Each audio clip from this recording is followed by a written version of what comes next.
ನಾನಿವತ್ತು ಸ್ಟಫ್ಡ್ ಇಡ್ಲಿ ಮಾಡ್ತಾಯಿದ್ದೀನಿ. ರವೆ ಇಡ್ಲಿ ಇನ್ಸ್ಟೆಂಟಾಗಿ ಮಾಡುವಂಥದ್ದು. ತುಂಬಾ ಟೇಸ್ಟಿಯಾಗಿರುತ್ತೆ, ತುಂಬ ಸ್ಮೂತಾಗಿರುತ್ತೆ.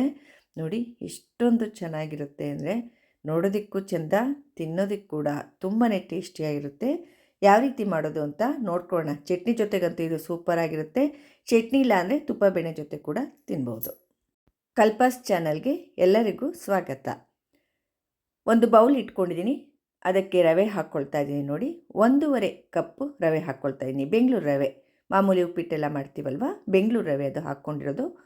1 ಕಪ್ಪು ಮೊಸರು ಹಾಕ್ಕೊಳ್ತಾ ಇದ್ದೀನಿ. 1.5 ಕಪ್ಪು ಬೆಂಗಳೂರು ರವೆಗೆ 1 ಕಪ್ಪು ಮೊಸರು. ಅರ್ಧ ಟೀ ಸ್ಪೂನು ಜೀರಿಗೆ ಹಾಕ್ಕೊಂಡಿದ್ದೀನಿ.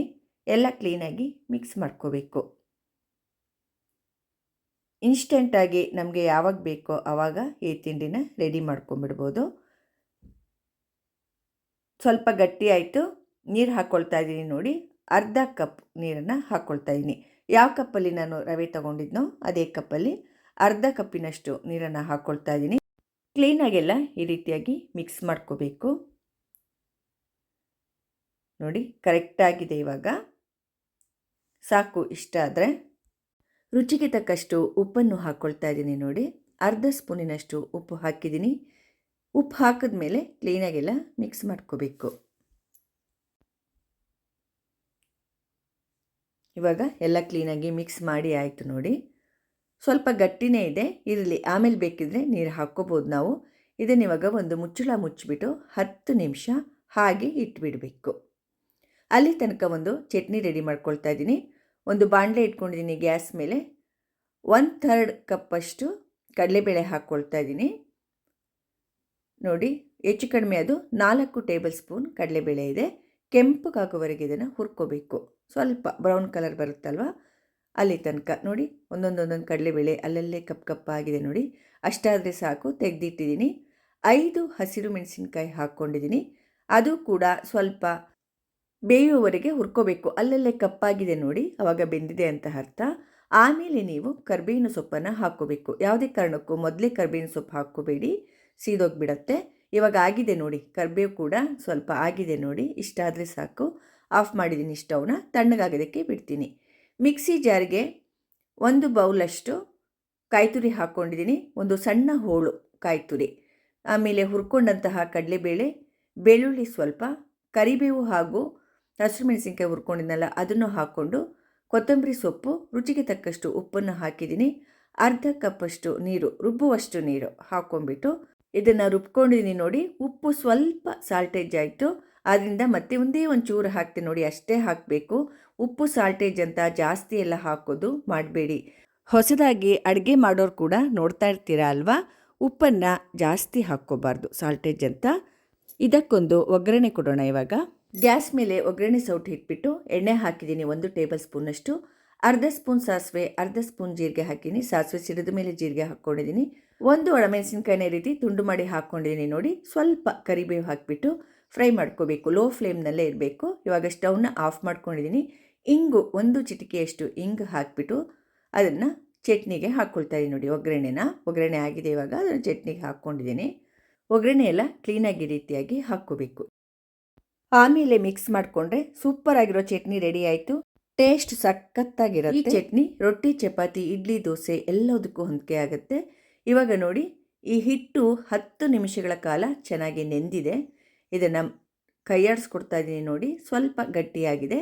ಮತ್ತೆ ಒಂದು 1/4 ಕಪ್ಪಿನಷ್ಟು ನೀರು ಹಾಕ್ಕೊಂಡಿದ್ದೀನಿ. ನೋಡಿ, 1 ಕಪ್ಪಲ್ಲಿ 1/4 ಕಪ್ ನೀರು ಹಾಕಿದ್ದೀನಿ. ಕ್ಲೀನಾಗಿ ಮಿಕ್ಸ್ ಮಾಡ್ಕೋಬೇಕು. ಇನ್ನೂ ಒಂದು ಸ್ವಲ್ಪ ಗಟ್ಟಿಯಾಯಿತು ಅನ್ನಿಸ್ತಾ ಇದೆ. ಇನ್ನೊಂದು 2, ನೋಡಿ ಇಷ್ಟು ಗಟ್ಟಿಯಾಗಿದೆ. 2 ಟೇಬಲ್ ಸ್ಪೂನ್ನಷ್ಟು ನೋಡಿ ಇಷ್ಟು ನೀರನ್ನು ಹಾಕ್ಕೊಂಡಿದ್ದೀನಿ. 1 ಕಪ್ಪಲ್ಲಿ ಅಷ್ಟು ನೀರನ್ನು ಹಾಕಿದ್ದೀನಿ. ಕ್ಲೀನಾಗಿ ಮತ್ತೆ ಮಿಕ್ಸ್ ಮಾಡ್ಕೋಬೇಕು. ಎಲ್ಲ ತುಂಬ ತೆಳುವಾಗಬಾರ್ದಿದು, ಸ್ವಲ್ಪ ಗಟ್ಟಿಯಾಗಿ ಇರಬೇಕು. ನೋಡಿ, ಈ ಥರ ಈ ಕನ್ಸಿಸ್ಟೆನ್ಸಿಲಿ ಇರಬೇಕು. ಒಂಚೂರು ಸೋಡಾ ಹಾಕ್ಕೊಳ್ತಾ ಇದ್ದೀನಿ. ನೋಡಿ, 1/4 ಸ್ಪೂನಿಗಿನ್ನ ಸ್ವಲ್ಪ ಕಡಿಮೆನೇ ಇದೆ, ಅಷ್ಟು ಸೋಡಾ ಹಾಕ್ಕೊಳ್ತಾ ಇದ್ದೀನಿ. ಅದ್ರ ಮೇಲೆ 1 ಟೀ ಸ್ಪೂನ್ನಷ್ಟು ನೀರನ್ನು ಹಾಕಿಬಿಟ್ಟು ಕ್ಲೀನಾಗಿ ಮಿಕ್ಸ್ ಮಾಡಿಕೊಡ್ತಾ ಇದ್ದೀನಿ. ಈ ರೀತಿ ತಿಂಡಿಗಳಿಗೆಲ್ಲ ಸ್ವಲ್ಪ ಸೋಡಾ ಹಾಕಲೇಬೇಕಾಗತ್ತೆ, ಇಲ್ಲ ಅಂದರೆ ತುಂಬ ಮೃದುವಾಗಿ ಬರೋದಿಲ್ಲ. ಈಗ ನೋಡಿ, ಆಲೂಗೆಡ್ಡೆನ ಬೇಯಿಸ್ಕೊಂಡು ಇಟ್ಕೊಂಡಿದ್ದೀನಿ. ಬೇಯಿಸಿದ ಆಲೂಗೆಡ್ಡೆ ಇದು. ಇದನ್ನು ತುರ್ಕೊಳ್ತಾ ಇದ್ದೀನಿ. 5 ಇಟ್ಕೊಂಡಿದ್ದೀನಿ ನಾನು. 5 ಆಲೂಗೆಡ್ಡೆ ಕೂಡ ಹಾಕಿಲ್ಲ, ನಾನು 3 ಹಾಕ್ಕೊಂಡಿದ್ದೀನಿ. ದೊಡ್ಡ ಬಟ್ಲಾದರೆ 5 ಬೇಕಾಗುತ್ತೆ. ನಾನು ಚಿಕ್ಕ ಚಿಕ್ಕ ಬಟ್ಲು ತೊಗೊಂಡಿದ್ದರಿಂದ 3 ಹಾಕ್ಕೊಂಡಿದ್ದೀನಿ. ಆ ಮಿಶ್ರಣಕ್ಕೆ ನಾನು 1 ಈರುಳ್ಳಿ, ಸ್ವಲ್ಪ ಕೊತ್ತಂಬರಿ ಸೊಪ್ಪು, 1 ಸಣ್ಣಗೆ ಹೆಚ್ಚಿದ ಹಸಿರು ಮೆಣಸಿನಕಾಯಿ, ಧನಿಯಾ ಪುಡಿ ಅರ್ಧ ಸ್ಪೂನ್ ಹಾಕ್ಕೊಳ್ತಾ ಇದ್ದೀನಿ. 1/4 ಸ್ಪೂನಿನಷ್ಟು ಅರಿಶಿಣದ ಪುಡಿ, 1/4 ಸ್ಪೂನಿನಷ್ಟು ಗರಂ ಮಸಾಲ ಪುಡಿ ಹಾಗೂ ರುಚಿಗೆ ತಕ್ಕಷ್ಟು ಉಪ್ಪು, ಇದಿಷ್ಟನ್ನು ಹಾಕಿ ಕ್ಲೀನಾಗೆಲ್ಲ ಮಿಕ್ಸ್ ಮಾಡ್ಕೊಳ್ತಾ ಇದ್ದೀನಿ.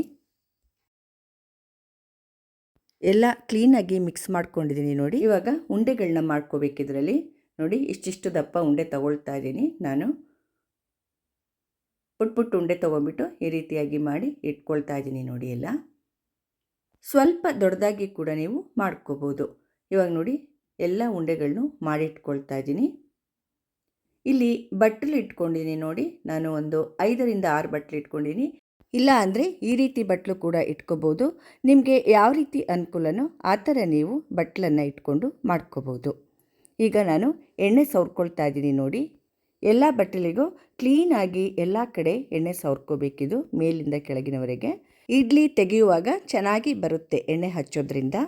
1/4 ಭಾಗದಷ್ಟು ರವೆ ಮಿಶ್ರಣನ ಹಾಕ್ಕೊಳ್ತಾ ಇದ್ದೀನಿ ನೋಡಿ. ಈ ರೀತಿಯಾಗಿ 1/4 ಭಾಗ ಮಾತ್ರ ಹಾಕ್ಕೊಳ್ಳಿ, ಜಾಸ್ತಿ ಹಾಕೋದಕ್ಕೆ ಹೋಗಬೇಡಿ.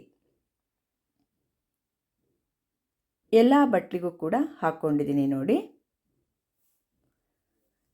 ನೀರನ್ನು ಕುದಿಯೋದಕ್ಕೆ ಇಟ್ಟಿದ್ದೀನಿ. ಒಂದು ಬಾಣಲೆಗೆ ಹಾಕಿಬಿಟ್ಟು ಅದ್ರ ಮೇಲೆ ಒಂದು ರಿಂಗ್ ಇಡ್ತಾ ಇದ್ದೀನಿ. ಅದ್ರ ಮೇಲೆ ಒಂದು ಹೋಲ್ ಇರುವಂಥ ಪ್ಲೇಟ್ ಇಟ್ಕೊಳ್ತಾ ಇದ್ದೀನಿ. ನನ್ನ ಹತ್ರ ಈ ರೀತಿ ಪ್ಲೇಟ್ ಇದೆ, ಆದ್ದರಿಂದ ಇಡ್ತಾ ಇದ್ದೀನಿ. ಆ ರೀತಿ ಏನಾದರೂ ಇಲ್ಲ ಅಂದರೆ ನೋಡಿ, ಈ ಥರ ಸ್ಟ್ಯಾಂಡ್ ಇರುತ್ತಲ್ವ, ಇದನ್ನು ಇಟ್ಬಿಟ್ಟು ಅದ್ರ ಮೇಲೆ ನೀವು ಬಟ್ಲನ್ನ ಈ ರೀತಿಯಾಗಿ ಇಟ್ಕೋಬೋದು. ಇಲ್ಲ ಅಂದರೆ ಇಡ್ಲಿ ಪ್ಲೇಟ್ ಇಟ್ಬಿಟ್ಟು ಅದ್ರ ಮೇಲೆ ಕೂಡ ನೀವು ಜೋಡಿಸ್ಕೋಬೋದು. ಈ ರೀತಿ ಬಟ್ಲಲ್ಲಿ ಮಾಡಬೇಕು ಅಂದರೆ ಆ ರೀತಿ ಕೂಡ ಮಾಡ್ಬೋದು. ಇವಾಗ ನೋಡಿ, ನಾನು ಎಲ್ಲ ಬಟ್ಲೆಲ್ಲ ಅದ್ರ ಮೇಲೆ ಇಟ್ಕೊಳ್ತಾ ಇದ್ದೀನಿ. ನೀರಿನ ಪ್ರಮಾಣ ಅಷ್ಟು ಇರಲಿ, ತುಂಬ ಕಡಿಮೆ ಮಾಡಬೇಡಿ. ನೀರು ಇರಬೇಕು. ಇದು ಬೇಯುವಾಗ ನೀರು ಕುದೀತಾ ಇರಬೇಕು, ಕರೆಕ್ಟಾಗಿ ಇರಬೇಕು ನೀರು. ಲಿಡ್ನ ಕ್ಲೋಸ್ ಮಾಡಿಬಿಟ್ಟು 1 ನಿಮಿಷ ಹಾಗೆ ಬೇಯೋದಕ್ಕೆ ಬಿಡ್ತಾ ಇದ್ದೀನಿ ನಾನು. 1 ನಿಮಿಷ ಆಗಿದೆ, 1ರಿಂದ 1.5 ನಿಮಿಷ ಆಗಿದೆ, ತೆಗೆದಿದ್ದೀನಿ ನೋಡಿ. ಅದ್ರ ಮೇಲೆ ಈಗ ಮಾಡ್ಕೊಂಡಿದ್ನಲ್ಲ ಆಲೂಗಡ್ಡೆ ಮಿಶ್ರಣ ಎಲ್ಲ ಇಟ್ಕೊಳ್ತಾ ಇದ್ದೀನಿ ನೋಡಿ. ಈ ರೀತಿಯಾಗಿ ನೀವು ದೊಡ್ಡ ಬಟ್ಲಾದರೆ ಇನ್ನೂ ಸ್ವಲ್ಪ ಅಗಗ್ಲ ಆಲೂಗೆಡ್ಡೆ ಈ ರೀತಿ ಮಾಡ್ಕೊಂಬಿಟ್ಟು ಇಟ್ಕೋಬೋದು ನೋಡಿ. ಎಲ್ಲ ಕ್ಲೀನಾಗಿ ಈ ಥರ ಇಟ್ಕೋಬೇಕು. ಅದ್ರ ಮೇಲ್ಗಡೆ ಮತ್ತೆ ನಾನೀಗ ರವೆ ಮಿಶ್ರಣನ ಹಾಕ್ಕೊಳ್ತಾ ಇದ್ದೀನಿ ನೋಡಿ. ಈ ಥರ ತುಂಬ ಹಾಕಬಾರ್ದು, ಸ್ವಲ್ಪ ಗ್ಯಾಪ್ ಇರಲಿ, ಅದು ಉಬ್ಬುತ್ತೆ ಸ್ವಲ್ಪ. ಆದ್ದರಿಂದ 10ರಿಂದ 15 ನಿಮಿಷಗಳ ತನಕ ಇದನ್ನು ಬೇಯಿಸ್ಕೋಬೇಕಾಗುತ್ತೆ ಮೀಡಿಯಮ್ ಫ್ಲೇಮ್ನಲ್ಲಿ. ತುಂಬ ಬೇಗ ತೆಗೆಯೋದಕ್ಕೆ ಹೋಗಬೇಡಿ. 10 ನಿಮಿಷ ಆದಮೇಲೆ ತೆಗಿಬೇಕು ನೀವು. ಇದು ಒಳಗೆಲ್ಲ ದಪ್ಪ ಇರೋದ್ರಿಂದ ಬೇಯಬೇಕಿದು ಚೆನ್ನಾಗಿ. ಆದ್ದರಿಂದ ನಾನು ಹೆಚ್ಚು ಕಡಿಮೆ ಇದೊಂದು 12ರಿಂದ 13 ನಿಮಿಷ ಬೇಯಿಸ್ಕೊಂಡಿದ್ದೀನಿ ನೋಡಿ.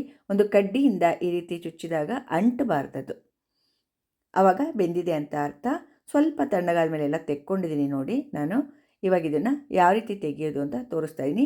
ಸ್ವಲ್ಪ ತಣ್ಣೀರು ತೊಗೊಂಬಿಟ್ಟು ಹೀಗೆ ಸುತ್ತ ಹಾಕ್ಕೊಳ್ತಾ ಇದ್ದೀನಿ ನೋಡಿ. ನೀರನ್ನ ಜಾಸ್ತಿ ಅಲ್ಲ, ಆ ಕಡೆ ಭಾಗ ಕೂಡ ನೀರಿನಲ್ಲಿ ಈ ರೀತಿ ಎದ್ದುಬಿಟ್ಟು ಹೀಗೆ ಸುತ್ತ ಈ ಥರ ತೆಕ್ಕೊಳ್ತಾ ಬರೋದು. ತುಂಬ ಈಸಿಯಾಗಿ ಬರುತ್ತೆ. ಸ್ವಲ್ಪ ನೀರು ಹಾಕಿರ್ತೀವಲ್ಲ, ತುಂಬ ನೀರು ಹಾಕಬೇಡಿ, ಸ್ವಲ್ಪ ಹಾಕ್ಕೊಳ್ಳಿ ನೋಡಿ. ಎಷ್ಟು ಚೆನ್ನಾಗಿ ಬಂತು ನೋಡಿ, ಅದು ನೋಡೋದಕ್ಕೆ ಎಷ್ಟು ಚೆನ್ನಾಗಿದೆ ನೋಡಿ ಅಲ್ವಾ. ಖುಷಿಯಾಗುತ್ತೆ ಈ ರೀತಿ ತಿಂಡಿಗಳನ್ನೆಲ್ಲ ಮನೆಯಲ್ಲಿ ಮಾಡಿದಾಗ. ಈಗ ಎಲ್ಲ ತೆಗಿತಾ ಇದ್ದೀನಿ ನೋಡಿ ನಾನು. ಅದೇ ರೀತಿಯಾಗಿ ಈ ಥರ ನೀರು ಹಾಕ್ಕೊಂಡ್ಬಿಟ್ಟು ಸ್ವಲ್ಪ ಆ ತುದಿ ಕೂಡ ನೀರಲ್ಲಿ ಎತ್ತಿಬಿಟ್ಟು ನೋಡಿ. ಈ ಥರ ಈಸಿಯಾಗಿ ಬರುತ್ತೆ, ಭಯನೇ ಬೇಡ. ಒಟ್ಟಿನಲ್ಲಿ ಚೆನ್ನಾಗಿ ಬೆಂದಿರಬೇಕಷ್ಟೇ ಇದು. ನೀವು 15 ನಿಮಿಷ ಬೇಯಿಸಿದ್ರೂ ಪರವಾಗಿಲ್ಲ, ಚೆನ್ನಾಗಿ ಬೆಂದಿರಬೇಕು ನೋಡಿ. ಸ್ಮೂತಾಗಿ ಅಷ್ಟು ಚೆನ್ನಾಗಿರುತ್ತೆ. ತಿನ್ನುವಾಗಂತೂ ಇದು ಟೇಸ್ಟ್ ಅದು ಹೇಳೋಕ್ಕೆ ಆಗಲ್ಲ ಬಿಡಿ, ಅಷ್ಟೊಂದು ಚೆನ್ನಾಗಿರುತ್ತೆ. ಈಗೆಲ್ಲ ನಾನು ತೆಗೆದಿದ್ದೀನಿ. ಈ ಚಟ್ನಿ ಜೊತೆಗಂತೂ ಈ ಇಡ್ಲಿ, ರವೆ ಇಡ್ಲಿ ಅಂತಲೇ ಕರೀನೆ ಅಲ್ವಾ, ಸ್ಟಫ್ಡ್ ರವಾ ಇಡ್ಲಿ ತುಂಬಾ ಟೇಸ್ಟಿಯಾಗಿರುತ್ತೆ ನೋಡಿ. ಕಟ್ ಮಾಡಿ ತೋರಿಸ್ತಾ ಇದ್ದೀನಿ, ಎಷ್ಟು ಚೆನ್ನಾಗಿ ಕಾಣಿಸ್ತಿದೆ ನೋಡಿ ಅದು ಅಲ್ವಾ. ಮಕ್ಕಳಿಗೆ ಟಿಫಿನ್ ಬಾಕ್ಸಿಗೆ, ಆಫೀಸ್ಗೆ ಹೋಗೋರೆಲ್ಲ ಎಲ್ಲರೂ ತೊಗೊಂಡೋಗ್ಬೋದು. ಚಟ್ನಿ ಇಲ್ಲ ಅಂದರೆ ತುಪ್ಪದ ಜೊತೆ ತಿನ್ನೋದಕ್ಕೂ ತುಂಬಾ ಚೆನ್ನಾಗಿರುತ್ತೆ. ಮೊಸರು ಜೊತೆ ಕೂಡ, ಸಿಹಿ ಮೊಸರು ಜೊತೆ ತಿನ್ಬೋದು ಆರಾಮಾಗಿ. ತುಂಬ ಟೇಸ್ಟಿಯಾದಂತಹ ರೆಸಿಪಿ ಇದು. ಖಂಡಿತವಾಗಿ ನಿಮಗೆಲ್ಲ ತುಂಬ ಇಷ್ಟ ಆಗಿದೆ ಅಂದ್ಕೊಂಡಿನಿ ಈ ರೆಸಿಪಿ. ಸ್ಟಫ್ಡ್ ರವಾ ಇಡ್ಲಿ ತುಂಬ ಇಷ್ಟ ಆಗಿದೆ ಅಂದ್ಕೊಂಡಿನಿ. ಹಾಗೂ ಚಟ್ನಿ ಕೂಡ ಸೂಪರ್ ಟೇಸ್ಟ್ ಇರುತ್ತೆ. ಈ ಎರಡು ಕಾಂಬಿನೇಷನು ಸಖತ್ತಾಗಿದೆ. ನಿಜವಾಗ್ಲೂ ಮಾಡಿ ನೋಡಿ, ತುಂಬ ಟೇಸ್ಟಿಯಾಗಿರುತ್ತೆ. ಈ ಚಟ್ನಿ ಜೊತೆಗಂತೂ ಇದು ಸಖತ್ತಾಗಿರುತ್ತೆ. ಹಾಗೆ ಕೂಡ ತಿನ್ಬೋದು. ಖಂಡಿತ ಎಲ್ಲ ಟ್ರೈ ಮಾಡ್ತೀರಾ ಅಂದ್ಕೊಂಡಿದ್ದೀನಿ. ದಯವಿಟ್ಟು ನನ್ನ ಚಾನಲ್ಗೆ ಸಬ್ಸ್ಕ್ರೈಬ್ ಆಗೋದನ್ನು ಖಂಡಿತವಾಗಿ ಯಾರು ಮರಿಬೇಡಿ. ಲೈಕ್ ಮಾಡಿ, ಶೇರ್ ಮಾಡಿ ಹಾಗೂ ಕಮೆಂಟ್ಸ್ ಮೂಲಕ ತಿಳಿಸಿ ಅಂತ ಹೇಳ್ತಾ ಎಲ್ಲರಿಗೂ ನನ್ನ ಧನ್ಯವಾದಗಳು. ಮುಂದಿನ ರೆಸಿಪಿಯೊಂದಿಗೆ ಮತ್ತೆ ಸಿಗ್ತೇನೆ. ನಮಸ್ಕಾರ.